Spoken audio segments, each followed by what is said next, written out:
every day for, well, half an hour. That costs staggering €210. That's what it used to be. But from today, thanks to the Euro membership, it is just under €16. And remember, this price clampdown means that non-EU mobile bills, they still stay pretty sky high indeed. Listen to this. This only covers, though, the European Union countries. So if you travel elsewhere, you may actually face higher prices because operators are free to set the price for roaming to other destinations. And we're actually seeing that in some cases this has happened. There you go. Well, let's get more on this because I'm joined by Ernest Doku, who's a telecoms expert at the consumer comparison website, uswitch.com. Ernest, great to have you with us on GMT. Ernest, what are the best options out there for smartphone users at the moment? Because we know that a lot of phone companies have these international packages, but do they tell us about them enough, do you think, or we've got to go searching for them? I think it is a bit of an issue where consumers do have to do a little bit of the legwork. As soon as you're about to go on your holiday, contact your provider and ask them, what am I going to get for where I'm going? I think there are packages that offer really good bundles of text, minutes and data that really do drive down the cost in addition to this new ruling.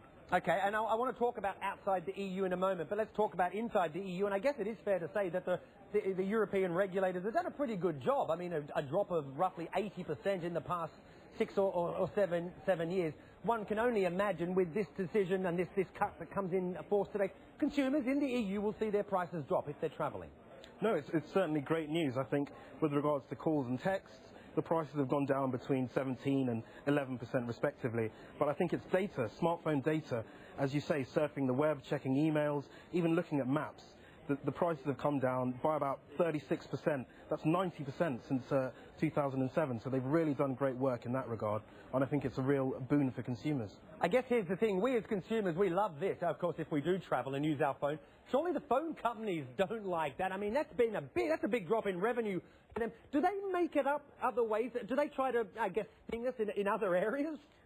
Certainly, I think next year the actual charges are supposed to be cut altogether, and people are talking to the tune of 2% of a reduction of revenues for these providers. I think with regards to their entry-level plans, the really affordable deals that they had for those sort of entry-level consumers, we may see the end of those.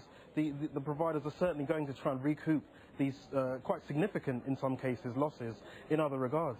Okay, Ernest, unfortunately we're out of time. We have to leave it there, but we appreciate your time. Thanks very much. Ernest Doku from uswitch.com. Let's hope, of course, those countries outside the EU also bring in cheaper rates. Okay, a new boss at Britain's central bank. This bloke right here, Mr.